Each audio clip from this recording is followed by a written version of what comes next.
और डॉक्टर शाहीन का कानपुर कनेक्शन सामने आया। एटीएस के साथ कानपुर कमिश्नरेट पुलिस अलर्ट पर है। कन्नौज भी जा सकती है एटीएस की टीम, इस तरह की खबर है।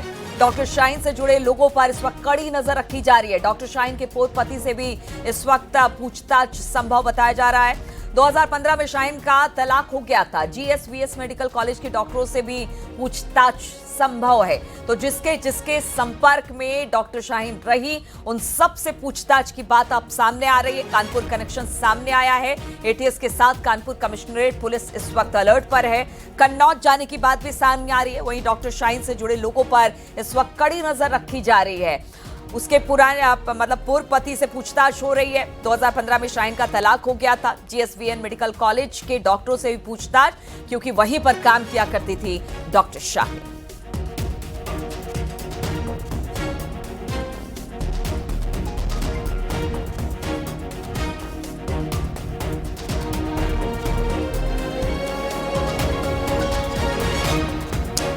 और इसी पर बातचीत करने के लिए हमारे साथ अमित गंजू कानपुर से जुड़ गए हैं। और साथ ही हम आपको बता दें, शाहीन के पूर्व पति डॉक्टर जफर भी अमित के साथ ही मौजूद है।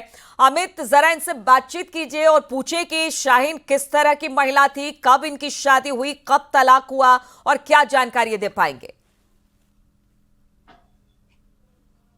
देखिए, मैं आपको बताना चाहूंगा, निश्चित तौर पर कहीं ना कहीं अब कानपुर कनेक्शन सामने आया है। डॉक्टर के आतंक का कानपुर कनेक्शन सामने आया है। वहीं अगर शाहीन की बात की जाए तो शाहीन ने 2006 से लेकर 2012 तक कानपुर में पूरा अपना एक यहाँ अपनी सेवाएं दी। हालांकि 8-9 के दौरान उनकी जहाँ कहीं ना कहीं यहाँ 9 महीने तक की कन्नौज में उन्होंने अपनी सेवाएं दी और उसके बाद वापस आई। 2012 के बाद वो सारा समापन हुआ और उसके बाद वो बिना बताए सितंबर में कहीं चली गई, जो सूत्र बताते। और ऐसे में देखिए, टीम सामने बैठी। अगर हम डॉक्टर साहब की बात करें, डॉक्टर साहब, एक सर कैसे आप देख रहे हैं? आप एक आरोप लगाया कि लाइव चल रहा है। शाहीन से कैसे मुलाकात? मेरी मुलाकात शाहीन से हमारी अरेंज मैरिज हुई। तो देखिए, निश्चित तौर पर कहीं ना कहीं वो मीडिया के सवालों से अब, क्योंकि लगातार यहाँ क्राइम ब्रांच की टीम भी, मैं अपने कैमरामैन से कहूंगा, तेरा बगल का एक सीन दिखाइए। क्राइम ब्रांच की टीम भी यहाँ मौजूद है और यहाँ पूरी डिटेल्स को लिया जा रहा है और एक एक करके टीम उनसे कंगाले जा रहा है और उनका ये कहना है कि उनसे पूरी तरीके से पूछताछ होगी। और यहाँ क्राइम ब्रांच के अलावा 3 एजेंसीज और जो काम कर रही हैं इनके साथ पैरेलल, जैसे कि मैंने आपको पूर्व में बताया था कि एटीएस की टीम ने कानपुर में डेरा डाला है। एटीएस की टीम आज कन्नौज पहुंच सकती है अब से कुछ देर बाद, जो हमारे पास सोर्सेज से फिल्टरों की चीजें सामने आई हैं। कानपुर में प्रिंसिपल से लगभग 1.25 घंटे तक इस पे जानकारी ली गई। आज एक बार फिर से वहां के जो टीचर्स हैं उनसे जानकारी ली गई। और बात की जाए शाहीन के पूर्व पति, उनका साफ कहना है कि वो एम्बिशियस थी, वो विदेश रहना चाहती थी, अमेरिका में सेटल होना चाहती थी और इनके साथ यहाँ नहीं रहना चाहती। हालांकि इनकी शादी 9 साल 7 महीने 2 दिन में ही टूट गई और तलाक हुआ। क्योंकि इलाहाबाद में दौरान पढ़ाई उन्होंने की मेडिकल कॉलेज से, ये कानपुर के 86 बैच के स्टूडेंट रहे हैं, तो कहीं ना कहीं ये उनसे सीनियर रहे। इनका कहना है कि उनसे और कोई बात नहीं। इनके 2 बच्चे हैं, दोनों बच्चे डॉक्टर के साथ रहे। डॉक्टर साहब का कहना है कि मैं पुलिस को हर तरीके से सहयोग करने को तैयार हूँ, चाहे एजेंसी हो।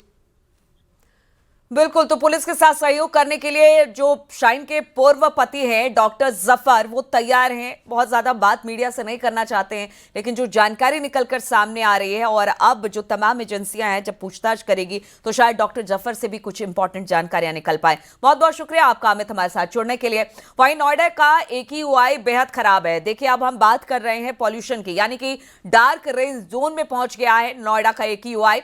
407 दर्ज किया गया है। प्रदूषण कम हो, इसके लिए ग्रैप 3 स्टेज लागू कर दिया गया है। तमाम प्रतिबंध भी लगाए गए हैं, लेकिन प्रदूषण कम नहीं हो रहा है।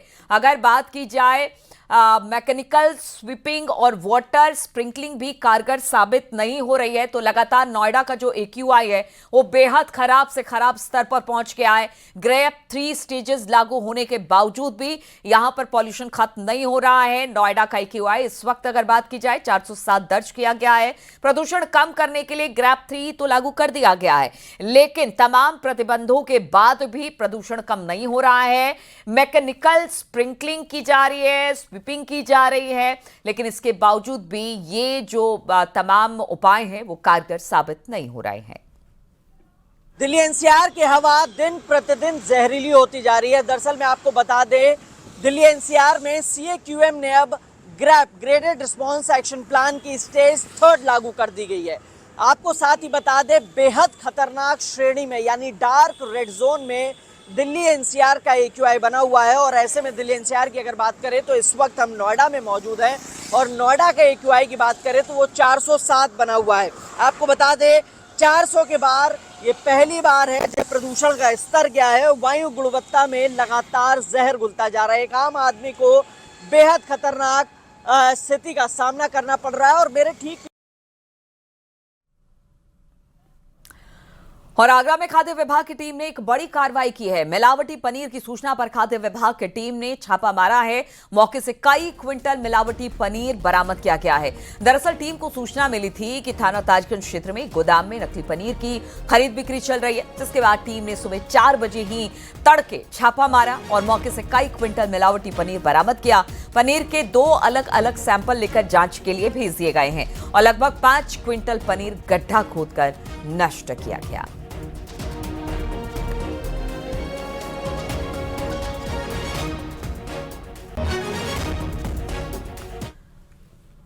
झांसी के मऊरानीपुर कोतवाली में एक अनोखा मामला सामने आया जब एक प्रेमी जोड़ा खुद ही थाने पहुंच गया। प्रेमिका ने पुलिस से कहा कि हम दोनों एक दूसरे से प्यार करते हैं, लेकिन हमारे घर वाले शादी के खिलाफ हैं, यानी राजी नहीं है। आप हमारी शादी करवा दीजिए। प्रेमिका का कहना है कि वो बालिग है, अपनी जिंदगी का फैसला खुद ले सकती है।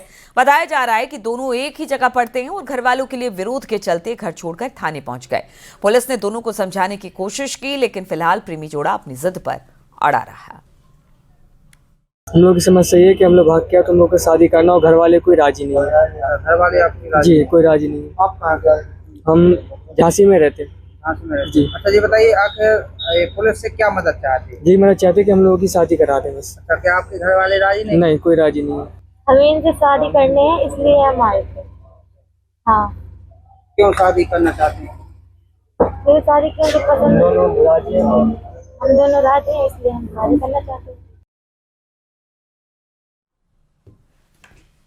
बिजनौर में गुस्साई पत्नी ने मैकेनिक के सामने वहां पर खड़ी पति की गाड़ी के शीशे ही तोड़ दिए। पति द्वारा पत्नी को खर्च के लिए रुपए ना देने पर पत्नी आग बुबला हो गई थी। मैकेनिक के यहां खड़ी पति की गाड़ी के शीशे तोड़ने उसने शुरू कर दिए और बिल्कुल चकनाचूर कर दिया गाड़ी के शीशे को। मैकेनिक ने थाने में तहरीर देकर ग्राहक की पत्नी पर आरोप लगाया। मैकेनिक ने महिला द्वारा तोड़फोड़ किए जाने की एक वीडियो भी बनाई।